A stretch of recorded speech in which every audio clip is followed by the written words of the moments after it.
What if I told you UConn's next great guard might not be another 5'11 floor general, but a 6-foot scoring wing who can hit the mid-range, punish closeouts, rebound like a forward, and maybe even play college softball too? Because Haylen Ayers is not just another 5-star name on a recruiting board. She might be the prototype for the next era of UConn basketball. And here's the debate. Is she a high-upside prospect? Or is she already the foundational piece Geno Auriemma needs for the post-Paige, post-transfer portal world?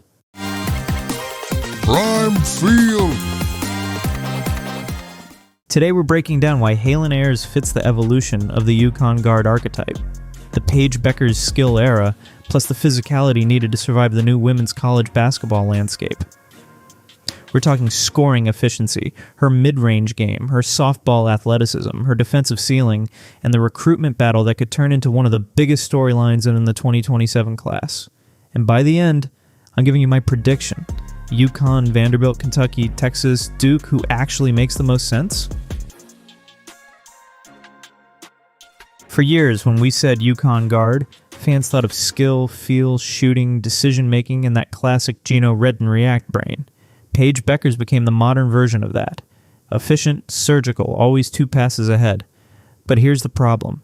Women's college basketball has gotten bigger, stronger, and way more physical. The transfer portal has changed roster building. Programs are not waiting 3 years for development anymore. They want players who can contribute physically right now.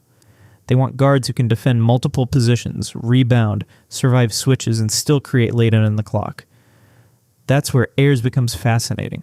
According to the attached scouting breakdown, Ayers is a 6'0 scoring wing from University School of Jackson who blends mid-range creation, three-point versatility, contact finishing, rebounding, and multisport athletic tools into one profile.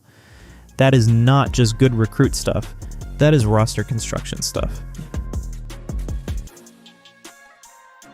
Let's start with the bucket getting. The numbers are loud. Ayers averaged 21.8 points per game as a sophomore, 22.0 as a junior, and 18.7 at 2025 EYBL Nike Nationals. But the more important part is the efficiency. Roughly 49% from the field as a junior, 41% from 3, 81% at the line, and a true shooting mark over 61%. That's the difference between a volume scorer and a scalable scorer, because at UConn you are not going to get to dribble 19 times every possession. Geno's system exposes ball stoppers. You have to score the inside movement. You have to make fast reads. You have to punish defensive mistakes without hijacking the offense. And Ayers' best skill may be exactly that. She can score from the pinch post. The pinch post is where modern defenses get uncomfortable. It is not a layup. It is not a corner 3. It is that in-between area where most young players panic. Ayers does not panic there. She catches squares, rises, pivots, bumps, fades, or finds a cutter. That matters because against elite defenses, think South Carolina, Texas, LSU type physicality, you need someone who can get you a clean shot when the first action dies. That is the debate sparking part. Is the mid-range old basketball? Or is it the new cheat code when everyone else is overplaying the threes and rim attempts? For Ayers, it might be both.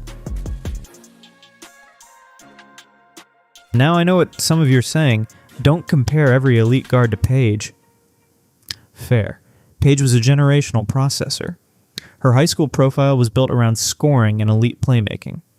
The research comparison has Paige at 21.4 points, 5 rebounds, and 9.4 assists per game. Ayers is listed at 22 points, 8.3 rebounds, and 3.7 assists.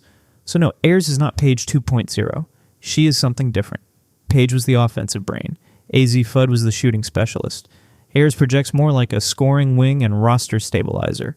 And that 8.3 rebounds per game number, that is the Geno eyebrow raise number. Because when your guard rebounds, everything changes. You can play smaller, you can run faster, you can switch more. You can survive against stronger teams without giving up the glass. That is why Ayers is not just a scorer in this conversation. She's a lineup unlock. Here's the part casual fans might miss. Halen Ayers is also an elite softball prospect. The research notes her as a highly ranked outfielder with the lateral burst, coordination, and rotational power that come from playing another sport at a high level. And that matters. Outfield footwork is all about reading angles, drop stepping, accelerating, tracking, and exploding. Basketball defense is not that different. You have to open your hips, slide, recover, and beat someone to a spot without grabbing. That is why the guard 1-3 projection makes sense. At 6'0", Ayers has the size to bother wings, but the softball movement base gives her the chance to stay with smaller guards. That is how you become playable in March. Because let's be real, in the Final Four, if you cannot defend, you get hunted. If you cannot rebound, you get exposed. If you cannot handle contact, you disappear. Ayers' multi-sport background is not a cute fun fact. It is part of the evaluation. Now let's go film room mode. The most important Ayers clips are not just the ones where she crosses someone and hits a jumper. Everybody posts those. The clips that matter are the off-ball ones. There's a sequence from the summer circuit where she starts weak side corner, reads the ball reversal, uses a flare screen, catches in rhythm, and gets the shot off before the defender can recover. That tells you 3 things. 1, she understands spacing. 2, her release is quick. 3, she does not need the whole possession built around her to impact the defense. That is UConn basketball. Then defensively, the research points to USA basketball minicamp settings where Ayers was asked to guard quicker point guards and bigger wings. That is exactly the kind of setting evaluators care about because it removes the best player on her high school team comfort zone. Can you still make reads when everyone is elite? Can you still defend when the matchup changes? Can you still rebound when you are not automatically the biggest athlete on the floor? With Ayers, the answer appears to be yes.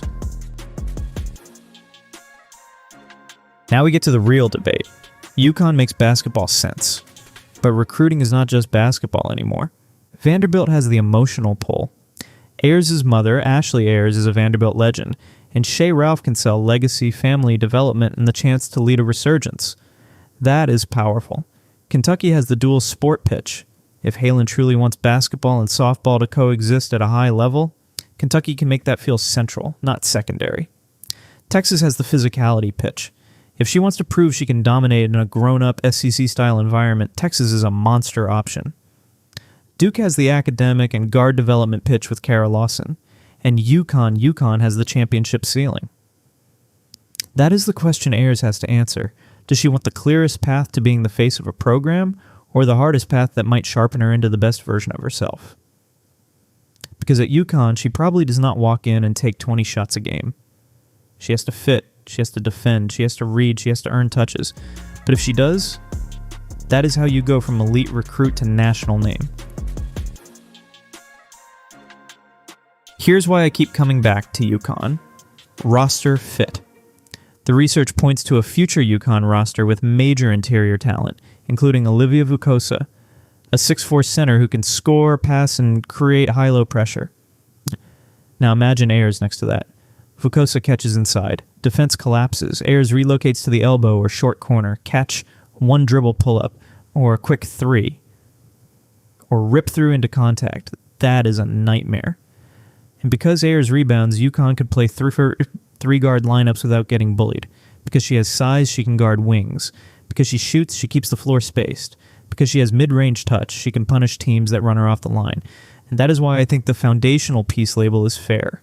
Not because she is guaranteed to be a superstar, nobody is, but because her skill set solves modern problems. So here's my prediction. If Haylen Ayers chooses with her heart, Vanderbilt is very dangerous. If she chooses the best dual sport identity, Kentucky is a real threat. If she chooses physical development and SEC pressure, Texas is scary. If she chooses academics plus guard mentorship, Duke is alive.